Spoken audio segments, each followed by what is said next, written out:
Woo! Get that shit Welcome out. back to the second installment of the Big Dogs Gotta Eat Fantasy Football YouTube channel. Bueno, we gonna do this again? We gonna do that shit again?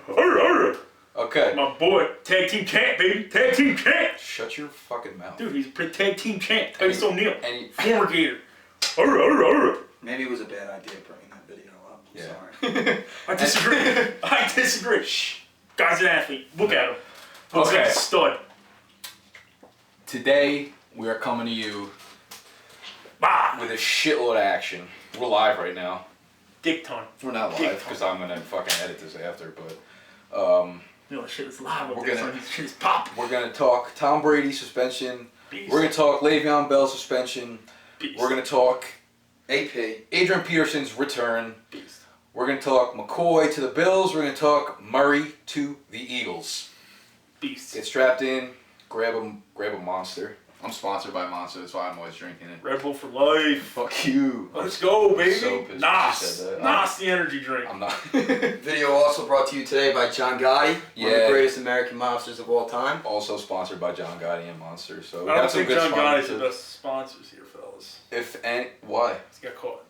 Yeah, but he's still a fucking beast. He did what he had to do to win, and that's what we're trying to give to the people here today. We're doing what we have to do to help you win your fantasy league.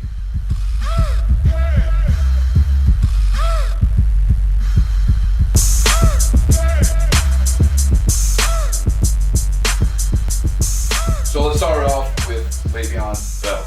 3 games for shooting crack. Just kidding, he didn't shoot crack. Probably had shot crack. Shot crack. He was hanging with LT though, man. Yeah, he might have shot crack, didn't get caught. Anyways, he got 3 games for Smoking that reefer. smoking that reef. With his boy. His boy, LeGarrette, light the blunt. And so yeah, he's gonna miss 3 games for violating drug policy. Le'Veon Bell had a huge breakout year last year. He's probably gonna be the #1 pick overall this year, arguably with Jamal Charles, Adrian Peterson. Now things got a little tricky with him out for the first 3 games. So what do you make of the suspension in terms of fantasy foosball? Well, yeah, like you said, he was going to be the #1 pick, most likely, in people's drafts, and now it's pretty much crapshoot. 3 games, if you could deal with it, you could weather the storm. You could find Could definitely weather the storm. You could find a back or 2 to get you through those 3 games. You should have one hot player there early. Need someone to be hot early. Yeah, so the Steelers went out and picked up D'Angelo Williams, I guess, to put a little depth behind him. Trash. He's old as shit. He's like 32, 31. I need to get my facts right before I spew out. I believe I He started sucks. D'Angelo Bunch of Williams random- last year. I believe I started him for a game at some point. Really? I think Oh, so. did you know it was like 2014 last year? No, 2008. And then I dropped his ass and picked up Johnny Stewart. Led me to a championship. Anyways, Johnny let's get back to the point.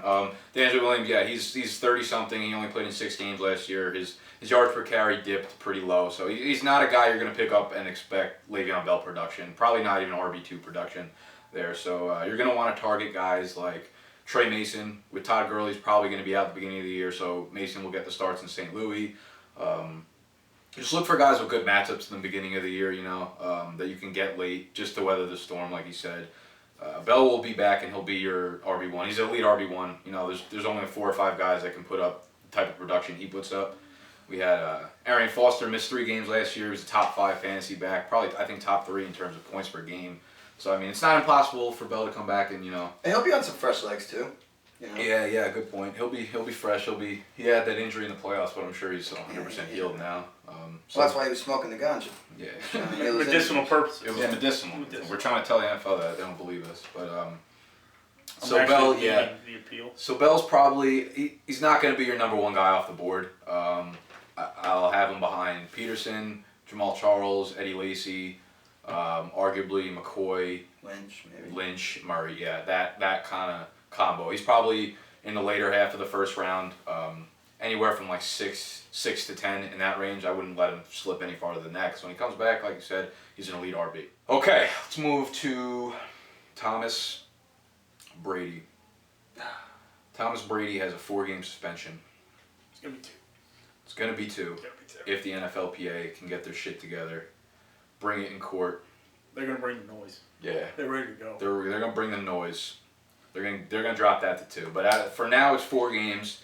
For fantasy purposes, they have a bye week 4, I think, so it's actually 5 games. Now you could take them probably pre-suspension, top top 8 fantasy quarterback, drops back probably 3 or 4 spots because of the suspension. You need to find someone to fill those spots. When he gets back, yeah, he's got LaFell on the outside, he's got Edelman, he's got Gronk. So I think when he comes back, he's a legit QB1. Maybe not an elite one, but he's up there. I totally agree. I think there's plenty of quarterbacks you can draft. Yeah, quarterback's so deep that you could draft. I started Ryan Tannehill last year. Yeah. Solid 16, 18, 20 points a game. There's so many guys. Just like Bell, find a quarterback that's got a favorable matchup the first 4 or 5 weeks, and I think you could weather the storm of Brady until he comes back. For Garoppolo, I wouldn't. Definitely not starting him. I mean, maybe if he comes out and throws back-to-back 400-yard games, something like that, all right, this kid might be the real deal. Pick him up. Why not? But until he proves anything, I'm not starting a fucking rookie at quarterback. As for Edelman, it probably doesn't affect him. Most of his passes go for 10 yards or less. I think it was like 80% of his passes went under 10 yards last year. Gronk is going to be like the go-to guy there, regardless of who the fuck's at quarterback. Who's ever running the football for them is going to get the ball a lot. Those tight ends are always the safety net for the young guys. Yeah. So. Brandon LaFell's the biggest loser. Gronk's the best. Yeah, the guys who run the outside routes, you need the deep accuracy. I mean, I don't have him high at all, obviously. But LaFell? I like LaFell when Brady's back a lot, but you could probably get him in late probably. 10th round. Yeah, maybe a little earlier, yeah, but around there. Yeah, so Brady, pick him with caution. Get a solid quarterback beforehand if you're gonna take him. What do we got next? We got the return of the beast. All day, Adrian Peterson, Mr. Peterson, back at OTAs. Only played in one game last year. He's got fresh legs. 30 years old, but I don't think age affects him. He's a freak. He's a fucking freak. Bring the noise, Bueno. He's gonna bring the noise. Bring the fucking noise. I drafted him first round last year, baby. Yeah. So right now he is, I believe, me and Nicholas's consensus numero uno fantasy player. Bueno. I agree with that. I would take him number one. If I was at number one, I'd I think right now he's 1A. Charles is probably 1B. Peterson's an animal, and with Bridgewater and the weapons that Bridgewater has around him, they're not going to be able to. Defenses aren't going to be able to stack the box like they have basically his entire career. They got Charles Johnson on the outside, Mike Wallace on the outside. And even when they were, he was still going for it really was fucking irrelevant. He's coming back to a lot better situation off. Bet you AP catches 50 balls this year. Yeah, he'll probably set a career high in receptions. Yeah, the two guys that basically played for AP last year, McKinnon and Asiata, combined for, I think it was 1,500 total yards, 10 touchdowns. So, I mean, that's easily what Peterson can do, if not way better. So AP, top 3 pick, any format, any draft. Anything. Let's go to DeMarco. Mr. Murray goes to Philly, signs a big contract there. Boo! Fuck Philly. Boo! What's your fantasy take on DeMarco?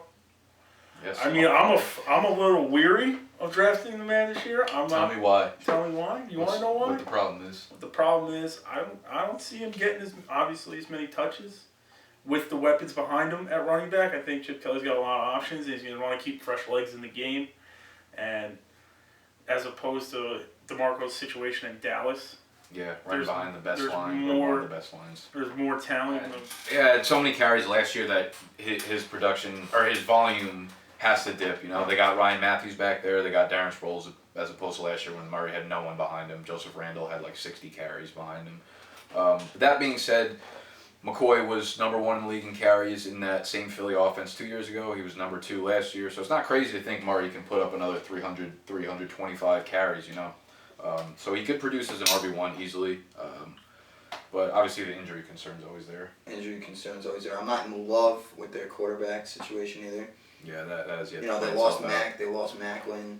Mm-hmm. I think I could easily see Murray going for another huge year, but behind a good some bust potential though. Definitely. Oh yeah, absolutely. If he's going top. But I'm saying I wouldn't be surprised. I'm gonna say he's probably got the highest ceiling with the lowest floor out of all the top running backs. Yeah, he can do work or he could. I wouldn't say he has the highest ceiling. Not maybe not the highest. I think he's got the biggest range. Is what I'm trying to get at. Okay. Like he could really shit the bed. So there's a lot of if you're one of those guys that needs like a surefire safe pick in the first round, then Murray's probably not the guy you want to go to. A lot of the reasons why he dropped last year in the drafts too, he probably didn't go to the second round. Everyone knows about his talent, his potential to be great, but that's never the question. There's a lot of question marks otherwise there. So Murray for us is probably maybe the 7th, 8th, 9th running back off the board, early second round, late first round, like 12-team leagues. So draft with caution. LeSean. So Chip Kelly got rid of McCoy because he's black, I guess, right? That's exactly what it has to be. By McCoy's logic, he got rid of him because he's black. And he didn't play at Oregon. Yeah, exactly. He didn't play at Oregon. McCoy seems like he's pretty smart. So he goes over to the Rex Ryan-led Bills offense. Now you gotta like McCoy's fantasy prospects here. Absolutely. I mean, he had a little bit of a down year last year only because we expected so much out of him. He still was 3rd in the league in rushing. The real production dip was in receptions. He only caught 30 balls, and I think in this Bills offense, he's going to catch. His TDs were way down too, right? Yeah, his TDs were way down because Chris Polk got a lot of carries. Darren Sproles even chipped in a shit. Yeah, Fred Jackson caught 66 balls in that offense. He's 30, 32, 33, coming off injuries last year. McCoy's going to go for 75 catches this year. There's already reports that that Jackson's getting 50% less, 75% less production or fucking volume. So you gotta like McCoy there. Rex Ryan's gonna run him into the fucking dirt. They have no quarterback situation going on over there. They have to rely on the ground. And that defense is gonna keep games close, so they're not really gonna press to throw the ball. Yeah, they're gonna late in the game. They'll be able to run the ball all game. Yeah, I think. I think McCoy's probably a top 5 running back this year. Wouldn't be surprised to see him slip a little bit in a lot of drafts to the latter half of the first round, but I would have no problem taking him there. Yeah, I think the value in PPR is definitely higher too. Oh, definitely. Oh, yeah. He's such a good pass catcher. They just didn't use him last year. They just did so much wacky shit. He's black, so Yeah, that's why they didn't want to use him. that's why Chip didn't use him. Go out and see the Entourage movie. Oh my god. It was If you haven't, awesome. You're a fucking idiot. I've seen it twice.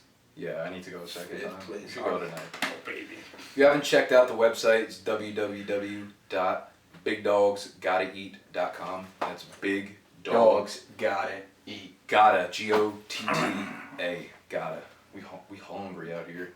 Go check out the website. Like our shit if you liked it. Don't like it or dislike it. Give us like a our thumbs status down. if you like our status. Yeah, do whatever you want to our video. I don't care. Shares. There's no like such us, thing as bad publicity. Subscribe. Yeah, exactly. Yeah. All press is good press. We took acid for 10 days straight up in the mountains. Started running with the stallions, playing frisbee in the West Indies. Did the tango with my kidneys, eyes open, now I know just what my kids need. Rockin' very loose pants, yeah. Rockin' very loose pants, yeah. Buried $1 million in the sand by the clock tower. Before I die, take a hot shower. Ride the Harley into the sunset. Ride the Harley into the sunset.